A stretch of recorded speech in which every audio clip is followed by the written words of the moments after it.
نحمده ونصلي ونسلم على رسوله النبي الكريم اما بعد فاعوذ بالله من الشيطان الرجيم بسم الله الرحمن الرحيم فاسألوا اهل الذکر ان کنتم لا تعلمون۔ ایصال ثواب کے حوالے سے بعض لوگ پوچھتے ہیں کہ ایصال ثواب کے لیے کیا یہ ضروری ہے کہ قرآن خوانی کا اہتمام کریں، اسی طرح پھر باہر کے مہمانوں کو بلا کر ان سے قرآن پڑھوانا اور پھر اس کے بعد قرآن کا ثواب میتوں کی ارواح کو پیش کریں۔ دیکھیں یہ بھی جائز صورت ہے، اس میں کوئی حرج نہیں ہے، آپ قرآن خوانی کروا کر قرآن کا ثواب آپ میت کی روح کو پیش کرتے ہیں، اس میں کوئی حرج نہیں ہے۔ لیکن یہ بات ذہن میں رہے کہ ایصال ثواب کے لیے قرآن خوانی کا خاص اہتمام کرانا یہ ضروری نہیں ہے، لہٰذا آپ کسی بھی عبادت کا ثواب میت کی روح کو ایصال کر سکتے ہیں، اس میں کوئی حرج نہیں ہے۔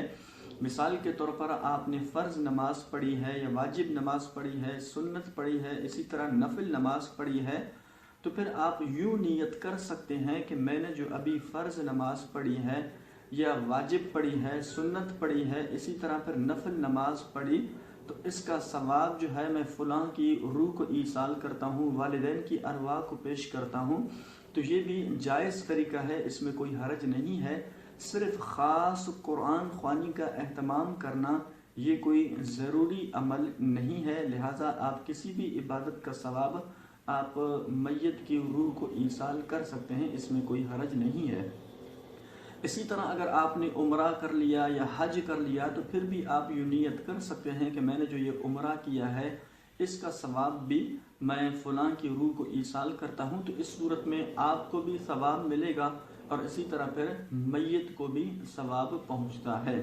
جس طرح کہ حضرت سیدنا سعد رضی اللہ تعالی عنہ کی والدہ کا جب انتقال ہوا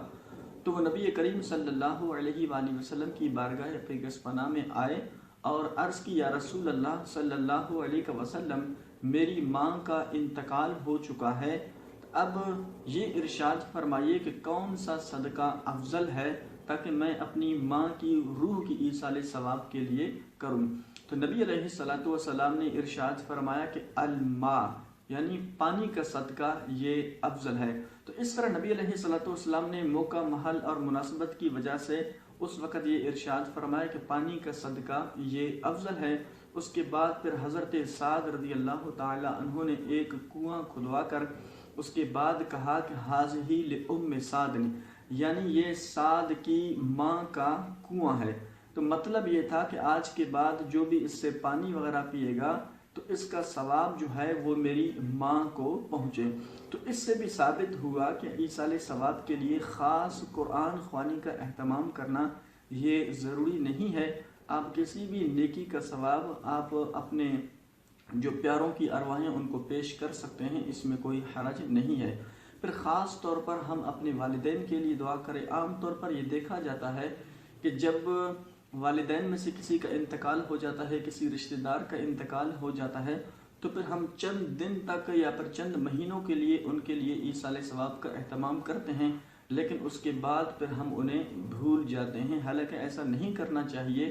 ہم ان کے لیے ہر وقت دعا مانگا کریں تو انشاءاللہ عز و جل ہماری دعاؤں سے ان کو فائدہ پہنچتا ہے۔ جس طرح کہ نبی کریم صلی اللہ تعالی علیہ وآلہ وسلم نے ارشاد فرمایا کہ مل میت فی القبر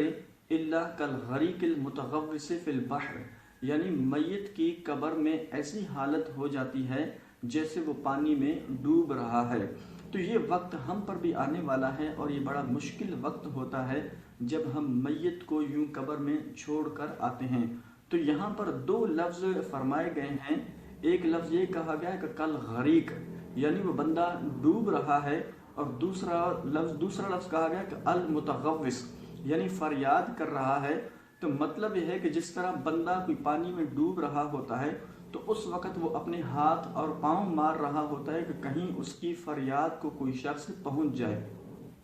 تو کہا گیا کہ میت کی بھی قبر میں ایسی حالت ہو جاتی ہے، ینتظر دعوتاً، وہ پھر دعاؤں کا انتظار کرتا ہے، اور اس کی بھی حالت یہی ہو جاتی ہے، اس لیے وہ پھر دوسروں کی دعاؤں کا انتظار کرتا ہے۔ تو جب بندہ پانی میں ڈوب رہا ہوتا ہے تو اس وقت وہ یہی کہتا ہے کہ میری فریاد کو کوئی شخص پہنچ جائے اور مجھے پانی سے نکال دے۔ لیکن یہاں پر یہ مثال یوں ہے کہ میت کی بھی حالت یوں ہو جاتی ہے اور وہ پھر فریاد کا انتظار کرتا ہے کہ کوئی شخص میری فریاد کو پہنچے، تو اس وقت میت کی فریاد کا مطلب یہ ہے کہ اس کے لیے دعائیں کرے۔ تو اس لیے ہم سب کو چاہیے کہ ہم سب کے لیے خاص طور پر اپنے والدین کے لیے ایصال ثواب کا اہتمام کریں۔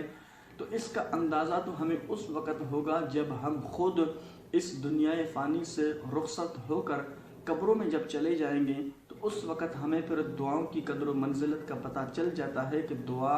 سے کتنا فائدہ ہوتا ہے۔ تو اس لیے ہم سب کو چاہیے کہ اگر آج ہم اپنے بچوں کی موجودگی میں اپنے والدین کے لیے، اپنے مرحوم والدین کے لیے، مرحوم جو رشتہ دار ہیں ان سب کے لیے اگر ایصال ثواب کا اہتمام کریں اور اپنے بچوں کے سامنے یوں سلسلہ اگر جاری رکھیں، تو انشاءاللہ عز و جل کل جو ہے جب ہم اس دنیا فانی سے رخصت ہوں گے تو پھر ہمارے لیے بھی ہمارے بچے جو ہیں وہ اس طرح کا اہتمام کریں گے، تو اس سے ہم سب کو بھی فائدہ ہوتا ہے۔ اللہ کریم جل جلالہ کی پاک بارگاہ میں دعا ہے کہ مالک کریم ہم سب کی بے حساب مغفرت فرمائے، جن کے والدین اس دنیا فانی سے رخصت ہو چکے ہیں ان کی بے حساب مغفرت فرمائے، سب کو جنت الفردوس میں اعلیٰ مقام عطا فرمائے، اور جن کے والدین حیات ہیں، زندہ ہیں، ان کا سایہ اپنے بچوں کے سروں پر تا دیر قائم و دائم فرمائے۔ وآخر دعوانا ان الحمد للہ رب العالمین۔